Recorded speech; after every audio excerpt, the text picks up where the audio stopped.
Assalamualaikum warahmatullahi wabarakatuh. Alhamdulillahi rabbil alamin.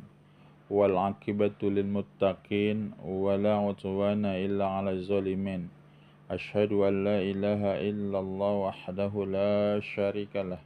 Al malikul haqqul mubin. Wa asyhadu anna Muhammadan abduhu wa rasuluh. Al mab'utsu lil alamin.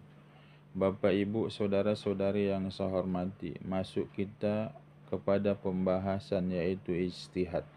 Apa yang dimaksud ijtihad yaitu menentukan apakah air itu boleh kita pakai, apakah air itu masih suci menyucikan atau tidak.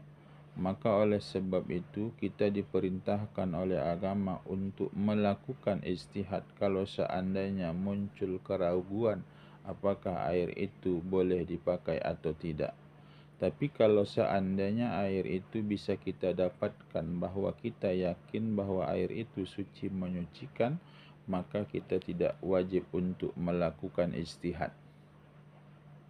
Bagaimana contohnya? Kita pergi ke pinggir sungai. Nyatanya di pinggir sungai itu kita menemukan air yang banyak. Tapi setelah kita menemukan air yang banyak melalui penglihatan mata kita, penciuman kita, rasa kita, kita meyakini bahwa air itu adalah suci menyucikan dan tidak berubah bau, rasa dan warnanya, maka air itu tidak perlu kita lakukan untuk beristihad dalam menggunakannya sebagai untuk bersuci.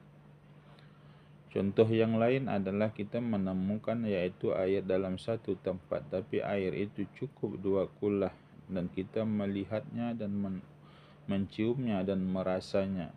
Lantas kita meyakini bahwa air itu tidak berubah bau rasanya dengan najis, lantas kita yakin bahwa air itu masih suci dan menyucikan, maka tidak perlu kita melakukan yaitu bersuci dengan air itu dengan ijtihad.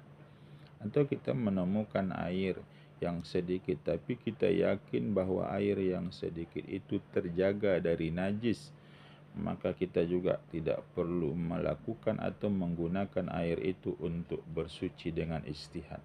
Tapi yang menjadi permasalahan di sini adalah kita meragukan kesucian air itu. Lantas kita karena ragu kita dalam melakukan yaitu kesucian air itu untuk bersuci, maka wajiblah kita sewaktu untuk mengamalkannya adalah beristihad. Sebagaimana yang dilakukan oleh para sahabat kalau dia ragu yaitu untuk menentukan air itu apakah boleh dipakai, maka dia bertanya kepada sahabat yang lain, apakah air ini suci atau tidak. Maka kalau seandainya ada dari sahabat yang lain mengatakan bahwa air itu adalah suci, dengan jawaban dari sahabat itu, maka muncullah ijtihad kita. Salah satu ijtihad yaitu meyakinkan hati kita bahwa air itu boleh dipakai. Bapak, Ibu, saudara-saudari yang saya hormati, atau memang contohnya adalah yang kita dapat secara yakin. Bagaimana yang dapatkan secara yakin para sahabat itu kalau seandainya dia ragu bahwa air itu boleh dipakai atau tidak, lantas Nabi memakai air itu. Dengan dipakai oleh Nabi air itu, sahabat yakin bahwa air itu adalah suci dan menyucikan, dan dia tidak lagi perlu yaitu untuk beristihad menentukan apakah air itu suci atau tidak. Maka oleh sebab itu itulah yang saya jelaskan di atas tadi, kalau seandainya ada orang yang yakin bahwa air itu adalah suci atau tidak, maka tidak perlu dia beristihad. Kalau nyatanya dia ragu terhadap air itu apakah dia suci atau tidak, maka dia harus beristihad untuk menentukan air itu. Setelah itu, setelah dapatnya bukti istihad, maka barulah boleh dia memakai air itu. Bapak, Ibu, saudara-saudari yang saya hormati, maka oleh sebab itu kata para ulama, kalau ada orang yang meragukan yaitu air itu suci atau tidak, lantas dia memakai air itu, setelah dia pakai air itu dia pergunakanlah tadi bersucinya itu untuk sholat. Nyatanya setelah dia laksanakan sholat, bahwa dia yakin air yang dipakainya itu adalah suci dan menyucikan.